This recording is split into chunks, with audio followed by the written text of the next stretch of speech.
to all my YouTube channel SG Coaching Classes. Today we will discuss about biology. तो दोस्तों स्वागत है आप सभी लोगों का आज के हमारे इस वीडियो में, आप सभी लोगों का हमारे YouTube channel SG coaching classes में। आज हम लोग बात करने वाले हैं बायोलॉजी के बारे में। दोस्तों आप सभी लोगों को पता है साइंस की एक महत्वपूर्ण शाखा है बायोलॉजी, इसके अंतर्गत हम अध्ययन करने वाले हैं आज हम। दोस्तों बायोलॉजी है क्या, बायोलॉजी से कितने क्वेश्चन हर एक कम्पिटिटिव एग्जाम में बनते हैं, और दोस्तों बायोलॉजी के अंतर्गत किस चीज़ का हम लोग अध्ययन करेंगे, आज इन्हीं सब चीज़ों के बारे में हम लोग बात करने वाले हैं दोस्तों। तो दोस्तों आप सभी लोगों को पता है बायोलॉजी जो कि एक साइंस की ब्रांच है, साइंस से संबंधित कई क्वेश्चन बनते हैं। पहले तो अब ज़्यादा क्वेश्चन नहीं बनते थे, लेकिन पिछले 1-2 साल से साइंस का जो सिलेबस है काफ़ी बढ़ा दिया गया कम्पिटिटिव एग्जाम के लिए। सभी लोग हर टाइप के क्वेश्चन तो कर लेते हैं, चाहे वो जीके हो, आपका करंट अफेयर हो, मैथ, रीजनिंग, हिंदी, लेकिन लास्ट में क्या आते हैं, साइंस में आकर झूल जाते हैं। तो दोस्तों आज हम उसी के संबंध में लेकर आया हूँ बायोलॉजी क्लास। तो दोस्तों बिना लेट के स्टार्ट करते हैं बायोलॉजी क्लास। दोस्तों बायोलॉजी है क्या, तो बायोलॉजी के बारे में स्टार्ट करते हैं। तो बायोलॉजी दोस्तों अगर हम बात करें बायोलॉजी किस लैंग्वेज का वर्ड है, तो बायोलॉजी एक ग्रीक भाषा का वर्ड है। किस भाषा का, ग्रीक। लिख लेते हैं कहाँ का वर्ड है, एक ग्रीक भाषा का वर्ड है। अगर दोस्तों बात करें biology is a branch of science, biology is a branch of science in which we study about living organism. दोस्तों बायोलॉजी विज्ञान की वह शाखा है जिसके अंतर्गत हम सजीवों का अध्ययन करते हैं। अब दोस्तों सभी लोगों को पता है एक सजीव होता है, एक निर्जीव होता है। तो हम लोग इसके अंदर बायोलॉजी में किसका अध्ययन करने वाले हैं, स्टडी करने वाले हैं, लिविंग थिंग्स का हम लोग, लिविंग ऑर्गेनिज्म का हम लोग अध्ययन करने वाले हैं। लेकिन अब हम लोग जानेंगे कैसे लिविंग है या नॉन लिविंग। तो इसकी कुछ कंडीशंस होती हैं।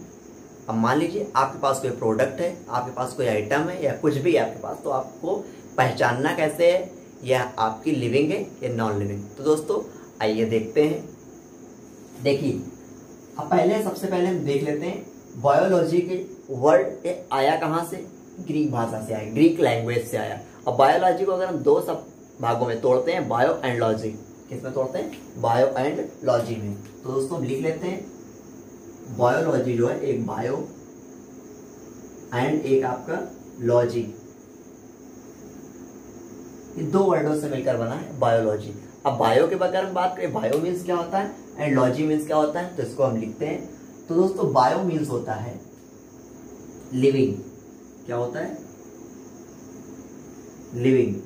अगर हम लॉजी मीन्स बात करें तो इसका मीन्स होता है टू स्टडी, क्या होता है, टू स्टडी। तो दोस्तों हमने बात की थी bio, living, logy, to study. तो आप सभी लोग पता हो गया होगा बायो मीन्स क्या होता है, सजीव होता है, सजीव होता है। टू स्टडी मीन्स दोस्तों क्या होता है, अध्ययन करना होता है। तो दोस्तों आज हम लोग बात करेंगे सजीवों के बारे में। तो दोस्तों सजीवों के बारे में अध्ययन करना ही बायोलॉजी कहलाता है, यानी कि बायोलॉजी के अंतर्गत हम सजीवों के बारे में अध्ययन करेंगे। तो दोस्तों अब हमने बात की थी, अब हम पहचानेंगे कैसे या लिविंग है या नॉन लिविंग है। तो दोस्तों इसकी कुछ कंडीशंस होती हैं, आइए देख लेते हैं। तो हम देखेंगे सबसे पहले इसकी कंडीशंस, लिविंग की कंडीशन, लिविंग की कुछ कंडीशंस होती हैं, कुछ क्वालिटीज होती है, वो देख लेते हैं। तो सबसे पहले आता है रेस्पिरेशन। क्या आता है, रेस्पिरेशन होता है। फर्स्ट पॉइंट इज योर क्या है, रेस्पिरेशन। हिंदी में बता दें आप लोगों को, रेस्पिरेशन मीन्स क्या होता है दोस्तों, श्वसन होता है। क्या होता है, श्वसन होता है। जो आपकी सांस लेते हैं और सांस छोड़ते हैं वे क्या कहलाएंगे, वो आपके सजीवों के अंतर्गत आएंगे, उनके बारे में हम लोग अध्ययन करेंगे। तो फर्स्ट पॉइंट आपका क्या हो गया, रेस्पिरेशन हो गया। अगर हम दोस्तों नेक्स्ट पॉइंट की ओर बात करें तो नेक्स्ट पॉइंट आपका आता है न्यूट्रिशन। क्या आएगा, न्यूट्रिशन। सेकेंड पॉइंट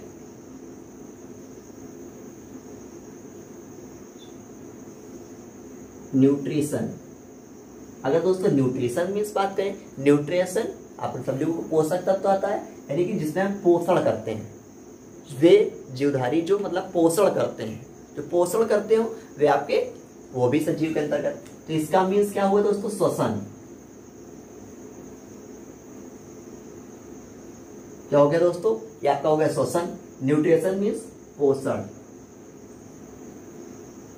यानी कि दोस्तों जो आपका श्वसन करता है वो आपका सजीवों के अंतर्गत आएगा, न्यूट्रिशन जो करता है वो आपका सजीवों के अंतर्गत आएगा। अगर दोस्तों कोई श्वसन कर रहा है, जैसे मान लीजिए हम ऑक्सीजन लेते हैं, कार्बन डाइऑक्साइड छोड़ते हैं, तो ये हो गया, क्या हो गया, ये श्वसन क्रिया हो गई। अगर हम लोग कुछ खाते हैं पीते हैं तो उसका कोई डाइजेशन भी होता है, यानी कि जब पोषण करते हैं अपने शरीर का, जब कुछ खाते पीते हैं तो उसका कुछ डाइजेशन भी होता है। तो इसके अंतर्गत दूसरी क्रिया क्या होती है, उसकी क्वालिटी, थर्ड क्वालिटी क्या होती है, डाइजेशन भी होगा, डाइजेशन सिस्टम भी होगा। अब डाइजेशन को हिंदी में क्या कहेंगे दोस्तों, डाइजेशन कहता है ना पाचन, पाचन। तो दोस्तों क्या करते हैं, श्वसन करते हैं, ऑक्सीजन लेते हैं, कार्बन डाइऑक्साइड छोड़ते हैं।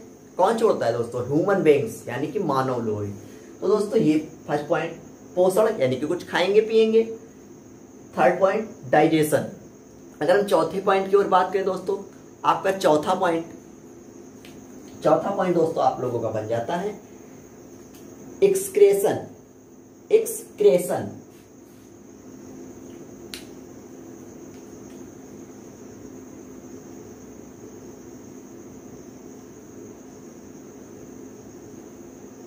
देखिए दोस्तों, जब हम लोग कुछ खाते पीते हैं तो आप सभी लोगों को पता है पेट के अंदर, हम लोग शुरू से क्लास से भी पढ़ते आए हैं, पेट के अंदर कुछ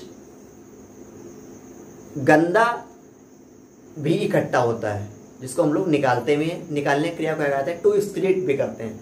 तो उसको क्या कहते हैं, एक्सक्रेशन, यानी कि उसको निकालने क्रिया को क्या बोलेंगे, उत्सर्जन।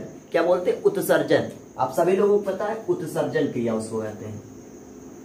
तो ये सब जिसके अंदर क्वालिटीज होती हैं वे आपकी किसके अंतर्गत आती हैं दोस्तों, वो आपकी आती हैं, कंडीशन हो गई है, क्वालिटीज हो गई, वो आपकी आती है लिविंग के अंतर्गत। किसके अंतर्गत, लिविंग के अंतर्गत आती है। और दोस्तों और एक रह गया आपका, और मैं आपको बता दूं ग्रोथ।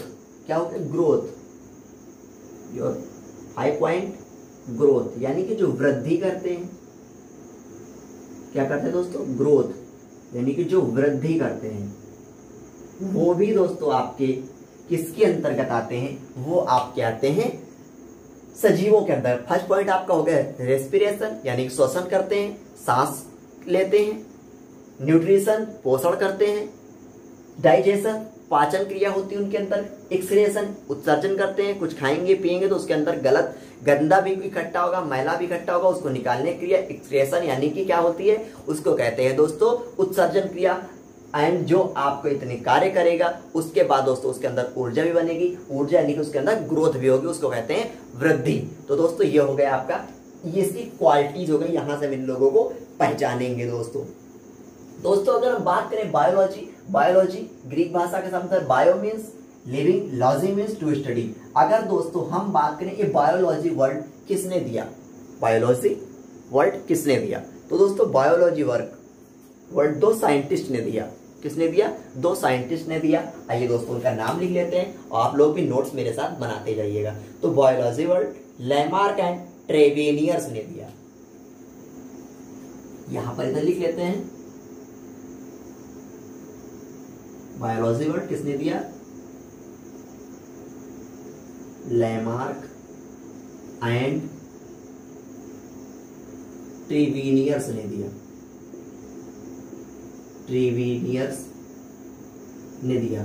तो इसको हम शॉर्टकट में दोस्तों, इसका नाम बड़ा है दोनों वैज्ञानिकों का, लैमार्क एंड ट्रेवेनियर्स, 2 वैज्ञानिक है जिन्होंने इसका टर्म्स दिया। इसके यानी कि शब्द की उत्पत्ति, यानी कहां से हुई, इसकी शब्द की उत्पत्ति लैमार्क एंड ट्रेवेनियर्स से हुई। इसको हम शॉर्टकट में LT भी याद रख सकते हैं। LT, लैमार्क एंड ट्रेवेनियर्स ने इन शब्दों की उत्पत्ति की बात की दोस्तों ये तो हो गई हमारी बायोलॉजी के बारे में कुछ छोटी सी जानकारी।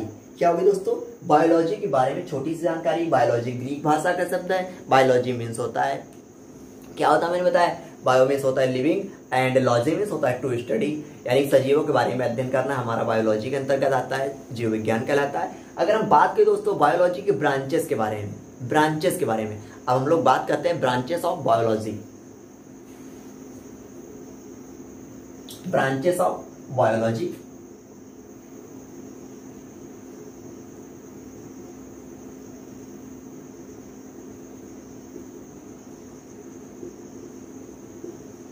आप सभी लोगों को पता होगा दोस्तों अगर हम बात करें बायोलॉजी की शाखाओं के बारे में तो बायोलॉजी की 55 से भी ज्यादा शाखाएं हैं, लेकिन हम बात करेंगे महत्वपूर्ण शाखाएं तो महत्वपूर्ण शाखाएं आपकी दो ही होती हैं। तो वो दो शाखाएं कौन सी होती है आपके? हो गई फर्स्ट बॉटनी एंड सेकंड हो गई जूलॉजी।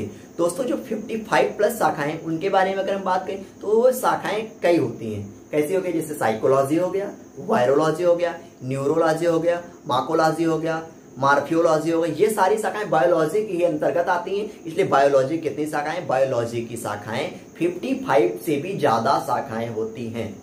55 से भी ज्यादा शाखाएं होती हैं। न्यूरोलॉजी, मार्फियोलॉजी, माइकोलॉजी, साइकोलॉजी, वायरोलॉजी, ये सब किसके अंतर्गत आता है? साइटोलॉजी, ये सब किसके अंतर्गत आता है? बायोलॉजी के अंतर्गत। बट अगर हम बात करें इंपॉर्टेंट ब्रांचेस ऑफ बायोलॉजी तो आपके पास 2 ही ऑप्शन होते हैं।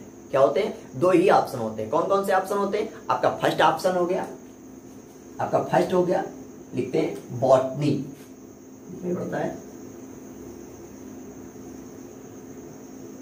बॉटनी। दोस्तों बॉटनी सभी लोगों को पता होगा, बॉटनी को हिंदी में क्या कहते हैं? बॉटनी को हिंदी में वनस्पति विज्ञान कहते हैं।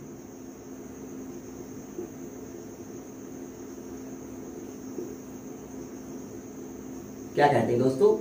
वनस्पति विज्ञान कहते हैं।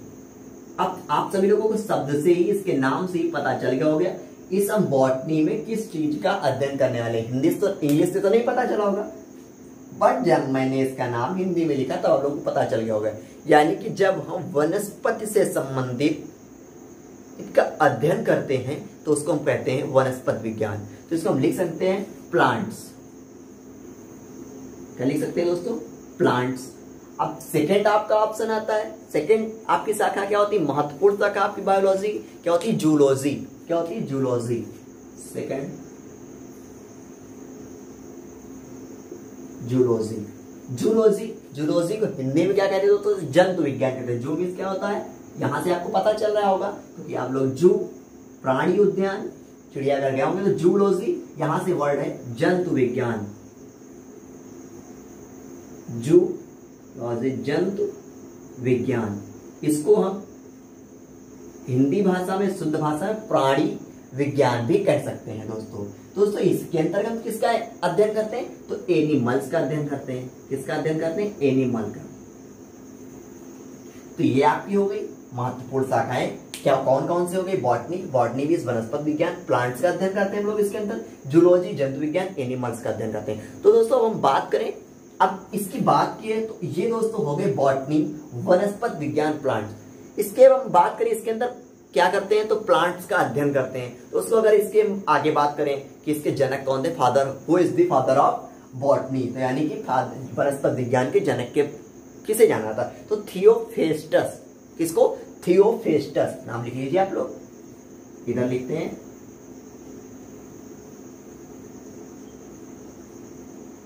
कहीं फेस्टिस भी लिखा होता दोस्तों और फेस्टस भी कहीं निकाला होता है कहीं। तो दोस्तों थियोफेस्टिस। तो दोस्तों आप सभी लोगों के मन में क्वेश्चन आ रहा होगा कि बॉटनी वनस्पति विज्ञान, प्लांट्स के बारे में अध्ययन करना वनस्पति विज्ञान कहलाता है, तो थियोफेस्टिस को इसका जनक क्यों बनाया गया? तो इन्होंने इसके बारे में कुछ महान कार्य किया होगा, इसके बारे में महान कुछ कार्य किया होगा और इसके बारे में कुछ अध्ययन किया होगा। दोस्तों इन्होंने किया क्या? थियोफेस्टिस ने क्या किया? थियोफेस्टिस ने 500 से भी ज्यादा किसका? वनस्पति पेड़ों के क्या किया? वैज्ञानिक नाम दिए। क्या किया? वैज्ञानिक नाम दिए। 500 से भी ज्यादा क्या दिया इन्होंने? 500 से भी ज्यादा वृक्षों के क्या दिए? पेड़ों के वैज्ञानिक नाम दिए दोस्तों। क्या दिए? 500 से भी ज्यादा पादपों के, 500 से भी ज्यादा पेड़ों के वनस्पति नाम दिए। इनकी एक दोस्तों बुक है। कौन सी बुक है? इनके बुक के बारे में हम लोग पढ़ लेते हैं। इनकी एक बुक है द हिस्टोरिया ऑफ प्लांटेनम। क्या दोस्तों? The Historia of Plantarum. कौन सी बुक है? द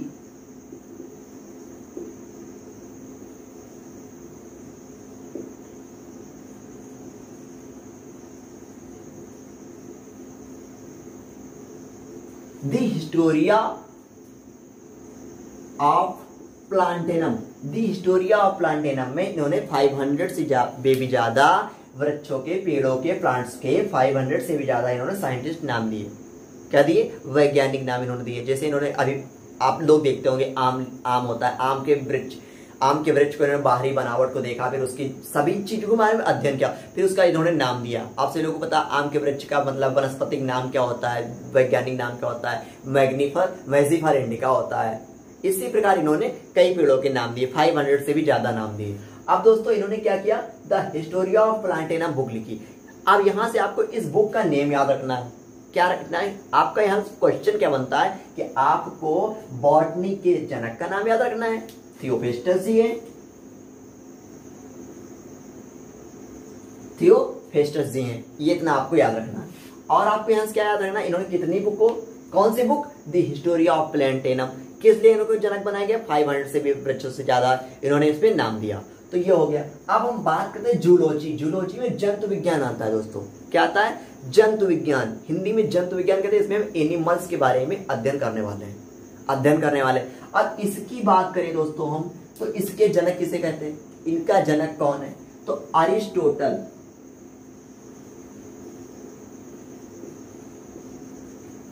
अरिस्टोटल यानी कि हिंदी में अगर लिखे ना, अरस्तु। अरस्तु को जंतु विज्ञान का जनक माना जाता है। अब अरस्तु जी ने क्या, इन्होंने तो 500 से भी ज्यादा वृक्षों के नाम वैज्ञानिक में दे दिए, लेकिन अब यहां से क्वेश्चन बनता है, अरस्तु जी ने क्या किया? तो अरस्तु जी ने भी कोई ना कोई महान कार्य किया होगा, इसके बारे में कुछ अध्ययन किया होगा, कुछ जानकारी इकट्ठा की होगी, तब हम लोगों तक आज पहुंच पा रहे हैं। तो इन्होंने भी सेम वर्क लिया। 500 से भी ज्यादा जंतुओं के वैज्ञानिक नाम दिए। क्या किए? 500 से भी ज्यादा जंतुओं के क्या दिए दोस्तों? वैज्ञानिक नाम दिए। आपने सुना होगा मेढक का वैज्ञानिक नाम राणा टिकरीना होता है। सुना कि नहीं सुना है? इसी प्रकार ये जो होते हैं, क्या होते हैं? जंतु वैज्ञानिक नाम इन्होंने 500 से भी ज्यादा इन्होंने दिए। तो ये सब अरिस्टोटल, अरस्तु हो गए दोस्तों। 500 से भी जंतु वैज्ञानिक नाम। अब इनकी भी एक बुक है दोस्तों। क्या है? एक बुक है इनकी। अब बुक के बारे में अगर हम देखें तो इनकी बुक है द हिस्टोरिया ऑफ एनिमेलिया। क्या बुक इनकी? The Historia of animalia.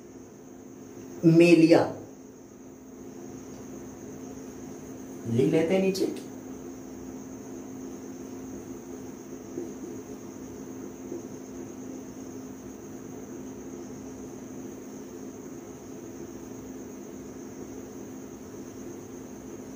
The Historia animalia किसकी बुक है दोस्तों? तो ये बुक है आपके अरस्तु जी की। अब दोस्तों आप लोग बताइए कि जानवरों के जंतु वैज्ञानिक नाम देने में बहुत बड़ा कार्य करना पड़ता है या कि वृक्षों का? आप लोगों के पास दो ऑप्शन है। जानवरों का वैज्ञानिक नाम देने का कार्य महान है या फिर वृक्षों का? तो सभी लोगों को पता है हमारी पृथ्वी पर तरह तरह के नहीं, लाखों करोड़ों अरबों तरह की प्रजातियां पाई जाती है जानवरों की। कोई गाय है, भैंस है, बकरी है, ऊंट है, हाथी है, चीता, 50 तरह ने, हजारों, लाखों, अरबों तरह की पाई जाती है। तो इन्होंने बहुत बड़ा कार्य किया। इन्होंने अरिस्टोटल जी ने, आपके अरस्तु जी ने। इसीलिए इनको, अरस्तु जी को जंतु वैज्ञानिक के साथ साथ बायोलॉजी का भी जनक जाना जाता है। बायोलॉजी के जनक कौन है दोस्तों? अरस्तु जी हैं। अरस्तु जी जनक किसके? बायोलॉजी के। अरस्तु जी जूलॉजी के जनक है। आप सभी लोगों को पता है सिकंदर के गुरु की अगर हम बात करें दोस्तों, वही अरस्तु जी है। सिकंदर के गुरु, महान सिकंदर के गुरु कौन थे? अरस्तु जी थे। यहां लिख लेते, क्वेश्चन बन गया, याद आ गया, बताता हूं आपको। सिकंदर के गुरु आपके दोस्तों कौन थे? सिकंदर के गुरु आपके अरिस्टोटल यानी कि अरस्तु जी थे। कौन थे दोस्तों? आपके अरस्तु जी ही आपके इसके गुरु थे। तो दोस्तों अगर हम बात करें कि ये तो हो गए वनस्पति, इसमें पेड़ पौधे आते हैं, इसमें जानवर लोग आते हैं। अब ह्यूमन बीइंग्स, हम जैसे मानव लोग किसमें आते हैं?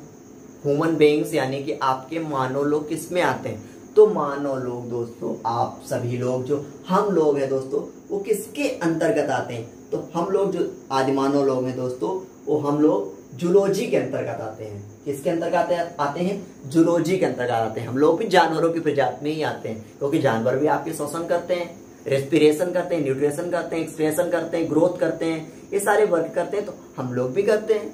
सेम कंडीशन होती। अब कुछ लोगों के मन में क्वेश्चन आ रहा होगा, सर ये जूलॉजी तो मान लीजिए बात आपकी सही है, बट ये बॉटनी यहाँ से सजीवों का अध्ययन कैसे करते हैं? अरे भाई, सजीव लोग भी अपना कार्य करते हैं ना। मैंने बताया क्वालिटीज होती हैं। जो क्या करेगा? रेस्पिरेशन करेगा। रेस्पिरेशन में श्वसन करता है। आप बताइए, आप श्वसन करते हैं? मानव लोग भी श्वसन करते हैं। क्या करता है? कार्बन डाइऑक्साइड को बाहर निकालता है, ऑक्सीजन लेता है, करता है। सेकेंड पॉइंट आपका पोषण, न्यूट्रिशन, यानी कि आप लोग कुछ भी खाते पीते हैं, सेकेंड क्वालिटी। थर्ड क्वालिटी आपकी हो गई, जब खाते पीते हैं तो अंदर कुछ मैला बेकार की चीजें, अवशिष्ट पदार्थ इकट्ठा होता है, उसको एक्सक्रीशन कहते हैं, एक्सक्रीट आउट करते हैं उसको उत्सर्जन क्रिया बोलते हैं। मानो करता है, ग्रोथ करता है। जब खाएगा पिएगा, एनर्जी आएगी, पावर आएगी, तो वो ग्रोथ करेगा, यानी कि वृद्धि करेगा। तो ये सारी चीजें जब करता है तो किसके अंतर्गत आता है? वो लिविंग थिंग्स के अंतर्गत, लिविंग ऑर्गेनिज्म के अंतर्गत आता है। इसलिए हम लोग किसके अंतर्गत आते हैं? तो दोस्तों हम लोग आते हैं आपके जूलॉजी के अंतर्गत, एनिमल्स। दोस्तों एनिमल्स एंड हम लोग सारा सेम वर्क है। वो भी खाता है, वो भी पीता है, वो भी बढ़िया बड़ा होता है, छोटा बच्चा होता है, बड़ा होता है, गाय हो चाहे भैंस हो चाहे बकरी, ऊंट, हाथी, कुछ भी हो, वही बड़ा होता है। ये तो सेम हो गया। बट अगर यहाँ से क्वेश्चन बनता है, डाउट वाला क्वेश्चन बनता है, कंफ्यूजन स्टूडेंट्स का बनता है, प्लांट्स वाली बात कहां से आ गई? बॉटनी कहां से आ गई? ये आपकी जो यहाँ से थियोफेस्टिस है, 500 वैज्ञानिक नेम दे दिए, ये कहां से सजीव है? तो दोस्तों सजीव हैं 101% है। ये आपका जो जूलॉजी, बॉटनी आया, सॉरी बॉटनी, ये भी सजीव के अंतर्गत हो गया। कैसे हो गया? तो सबसे पहला पॉइंट रेस्पिरेशन। आप बताइए, वृक्ष जो होते हैं, पेड़ जो होते हैं, ये आपका क्या करते हैं? ये श्वसन क्रिया करते हैं कि नहीं? कार्बन डाइऑक्साइड लेते हैं, और हम लोगों को वातावरण को स्वच्छ बनाने के लिए कार्बन डाइऑक्साइड लेते हैं, और क्या करते हैं? ऑक्सीजन छोड़ते हैं, वही ऑक्सीजन हम लोग लेते हैं। पोषण अपनी सौर ऊर्जा से, सूर्य की किरणों से, धूप से, जलवायु से अपना भोजन बनाते हैं। बनाते कि नहीं बनाते दोस्तों? ये भी करते हैं, ये पोषण की क्रिया करते हैं। अब हम बात करें उत्सर्जन की, तो दोस्तों ये कुछ आपने पेड़ देखे होंगे, रबड़ रबड़ ये सब देते हैं, ये सब क्या है? उत्सर्जन के अंतर्गत आता है। ग्रोथ, पेड़ ग्रोथ भी करता है, पहले छोटा होता है फिर मोटा होता है, ऐसे करता है। ये सब करता है कि नहीं करता? चलने वाली बात, हाँ दोस्तों मूविंग, ये एक बात भूल गए थे, मूविंग भी करते हैं, ग्रोथ। अब हम लोग क्या करते हैं? चलते फिरते हैं, ऐसे ऐसे घूमते हैं, लेकिन वो क्या करता है? पेड़। अब मान लीजिए चलेगा फिरेगा नहीं, लेकिन ऐसे ऐसे ऐसे ऐसे एक जगह झूलेगा जरूर। तो ये सारी कंडीशन होती है, क्वालिटीज होती हैं लिविंग थिंग्स की। लिविंग थिंग्स के अंदर मैंने आप लोगों को सभी चीजें बता दी। तो लिविंग ऑर्गेनिज्म के अंदर ये बायोलॉजी का एक छोटा सा इंट्रोडक्शन मैंने वीडियो बनाया। नेक्स्ट वीडियो आप लोगों को मैं फर्स्ट यूनिट लेकर आने वाला हूँ। फर्स्ट यूनिट जहाँ से सभी लोगों को पता है, क्लास से भी स्टार्ट से पढ़ते आए। फर्स्ट आपकी यूनिट बायोलॉजी के अंदर क्या आती है? सेल आती है, कोशिका। तो कोशिका के अंतर्गत हम लोग अध्ययन करेंगे। तो आइए एक बार 5 मिनट में इसका हम रिवाइज कर लेते हैं, रिवीजन कर लेते हैं दोस्तों। तो बायोलॉजी के जनक अरस्तु जी हैं। अरस्तु जी बायोलॉजी के साथ साथ जूलॉजी के भी जनक हैं। अब दोस्तों बायोलॉजी किस भाषा का, किस लैंग्वेज का वर्ड है? ग्रीक लैंग्वेज का। बायो, इसको अगर हम 2 भागों में तोड़े तो एक बनता है आपका बायो मीन्स होता है लिविंग यानी कि सजीव, और लॉजी टू स्टडी। बायोलॉजी यानी कि biology is the branch of science in which we study of living organism. Biology विज्ञान की महत्वपूर्ण शाखा है, जिसके अंतर्गत हम सजीवों का अध्ययन करने वाले हैं, अध्ययन करते हैं। और नेक्स्ट हम देखें अगर हम दोस्तों ब्रांचेस ऑफ, हाँ लिविंग बात आ गई, तो लिविंग हम पहचाने कैसे? लिविंग की कुछ क्वालिटीज होती हैं। तो लिविंग की क्या क्वालिटीज होती है? रेस्पिरेशन करते हैं, न्यूट्रिशन करते हैं, एक्सक्रेशन करते हैं, ग्रोथ करते हैं, ये सारी क्वालिटीज होती हैं। किसकी होती हैं? या सारी क्वालिटी डाइजेशन भी करते हैं। ये होती हैं आपकी कंडीशन एंड क्वालिटी आपकी लिविंग ऑर्गेनिज्म की।